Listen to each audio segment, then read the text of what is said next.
एक पद के माध्यम से जीवों को कह रहे हैं साहब। कहो अंबर कासो लागा, चेतन हारा चेत सुहागा। अंबर मध्य दिशे तारा, एक चेता एक चेतन हारा। जो खोजो सो हुआ नाई, सो तो आही अमर पद माई। कहें कबीर पद बूझे सोई, मुख हृदय जाके एके होई। वाह भाई। साहेब चेतन जीवों को समझा रहे हैं कि कहो अमर कासु लागा, हे मानव, हे चेतन जीव।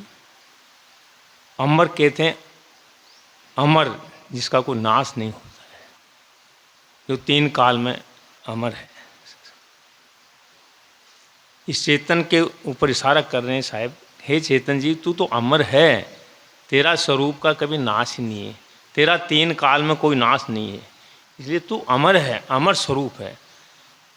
कहो अमर कास लोगा, हे चेतन जी तू खुद अमर स्वरूप होते हुए भी तेरा अमर स्वरूप है, लेकिन तू अपने आप को नहीं जान के भूल से तू कहाँ लग रहा है, किसके पीछे लग रहा है।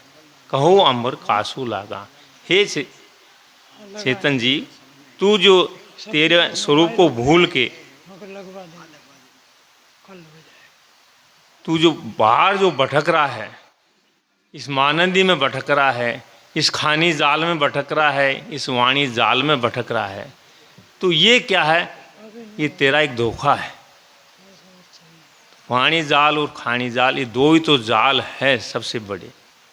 इन्हीं जालों को जो इंसान समझ गया, जान गया, जाना कहीं नहीं है। खानी जाल में पारिवारिक व्यवहार में अपन को सब व्यवहार में निभाना भी है, लेकिन इनमें जितना आसक्त मोह ममता माया जितना अपन फंसेंगे उतना ही अपने आप को भूलते चले जाएंगे। ऐसे ही वाणी जाल है, वाणी जाल में पूरा संसार की जितने भी ग्रंथ बने वो वाणी के द्वारा ही बने, और वाणी इस मनुष्य के द्वारा ही बनी हुई है। तो वाणी जो जाल है ये क्या अपने से अलग जो कोई ईश्वर ब्रह्म परमात्मा जो माना गया है वो एक वाणी जाल है। ये गुरुआ लोग जो मानंदी जो करते हैं, जो 4 वेद 6 शास्त्र 18 पुराण, इनके अंदर केवल स्वरूप का बोध नहीं है, वाणी जाल रचा हुआ है। वाणी जाल के द्वारा रोचक भयानक वाणी के द्वारा इन जीवों को भ्रमित करते हैं, और जीव अपने आप को भूल के और कोई दूसरों को अपना मालिक समझ के उसके साथ लग रहा है। साहब ने कहा कहूँ अंबर कासू लागा, तू किसके साथ लग रहा है, तू तो खुद ही मालिक है, खुद ही तेरा कोई कर्ता धर्ता कोई नहीं है, तेरा कोई ईश्वर ब्रह्म का कोई तू अंश नहीं है, कोई न कोई वो तेरा को पैदा करने वाला है, तू तो स्वयं है, अनादि से है, जड़ भी अनादि से है, तो तेरा चेतन भी कारण कार्य से अलग है। इसलिए कहा हूँ अंबर कासुल होगा, चेतन हारा छेस्वा, तू चैतन्य है तेरे में, चेतनता की मतलब विवेक शक्ति है तेरे पास में, तो विवेक के द्वारा तू जाग। चेतन हारा छे सुभागा, सौभाग्य है, तू सौभाग्यशाली है कि जो तूने एक मनुष्य पद तेरे को मिला है, मनुष्य जीवन मिला है।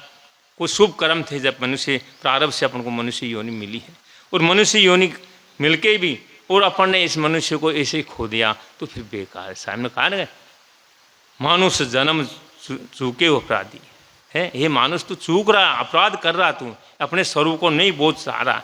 और ये कब मिलता है, बाहर के संतों का सत्संग का आनंद लोगे, पार के संतों के सानिध्य में जाओगे, सच्ची श्रद्धा से उनके पास में बैठोगे, उनके ज्ञान का अपने अंदर निमंजन करोगे, तो आपको अपने स्वरूप का बोध होगा और भूल जब ही मिटेगी। साहब ने कहा भी बीजक में कि भूल मिटे गुरु मिले पार की, पारख दे लखाई, कहें कबीर भूल की औसत पारख सबकी भाई। तो ये पारख जो ज्ञान है, पारख क्या, स्वरूप का बोध जिसको हो गया वो पारख ज्ञान है। और पारख का ज्ञान जब तक है तब तक अपने आप का स्वरूप का बोध है, और अपने से अलग ज्ञान अपन रखते हैं, व्यवहार में सबका ज्ञान किया जाता है, लेकिन अपने आप को भूल गया तो वो सबसे बड़ा अपराध हो गया। अपने आप को जानना है, अपने आप को जब तक नहीं जाना जब तक कुछ नहीं जाना अपन ने, ये जीवन ऐसे ही चला गया है ना। मानुष मानुष सभी कहावे, मानुष बुद्धि को बिरला पावे, साजन भोजन मैथुन कर्मा भय निंद्रा मुझ सठ धर्मा, पशु पक्षी सब इनको व्यापे सो निश्वास दावत। इन सठ कर्म निपुण सब बाती, चतुर्मूढ़ मानुष पशु जाति, निर्णय कर देखो मनमाई, पशु मानुष से भिन्न कुछ नहीं। मनुष्य शरीर लेने से मनुष्य थोड़ी है। मनुष्यता के लक्षण जो है, मानवता के लक्षण है दया, क्षमा और शीलता, धीरज, सत्य, विचार। ये अष्ट लक्षण जो ये जब तक आपने नहीं अपनाया, जब तक मनुष्य जीवन ले तो रखा है लेकिन मनुष्य जीवन का कोई महत्व नहीं है। इसलिए विवेक शक्ति है इसके पास में, मनुष्य के पास में विवेक है। विवेक जब तक आप जागृत नहीं रखोगे तब तक आप भटकते रहोगे। जब साहब ने कहा कहू अंबर कासो लागा, चेतन हारा चेत सुहागा। हे चैतन्य जीव, तू चैतन्य है, तेरे पास जाग से, तू सौभाग्य से तेरे को ये मनुष्य पद मिला है। और इस मनुष्य पद में, इस मनुष्य जीवन जो है ये कर्म भूमिका है, इसमें तू अच्छा बुरा करने का तेरे को बोध है, विवेक है, विचार है तेरे पास। तू इसको पार के संतों के पास में जाके इनका ज्ञान को अच्छे सदग्रंथों को पढ़ोगे, अच्छे लोगों की संगत करोगे तो आपको स्वरूप का बोध होगा। और पाखंडी लोगों से दूर रहोगे तो आप अपने आप से उन जालों से बच जाओगे। दो जाल जो है उनसे पहचान जाओगे। और वो जाल में फंसाते हैं, केवल झूठा लालच देते हैं, मुक्ति का लालच देंगे, ईश्वर दर्शन का लालच देंगे, परमात्मा का लालच देंगे। ईश्वर ब्रह्म परमात्मा ये मनुष्य की कल्पना है और कुछ नहीं है।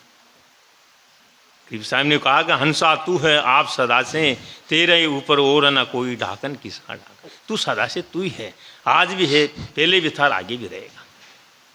लिखा चेतन हारा चेत सुहागा। फिर कहा अंबर मध्य दिशे तारा, एक चेता एक चेतन हारा।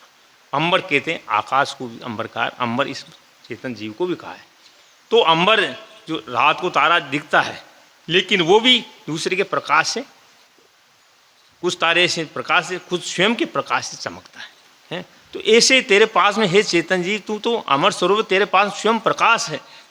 तू किसी का सहारा मत ढूंढ, आपन आस कीजिए बहु तेरा, काहू न मरम पावन। तू दूसरे की आस पर मत जी, तू तेरे आप पर जी। एक चेता एक चेतन हारा, एक चेता हुआ एक चेतन हारा। चेता हुआ कौन?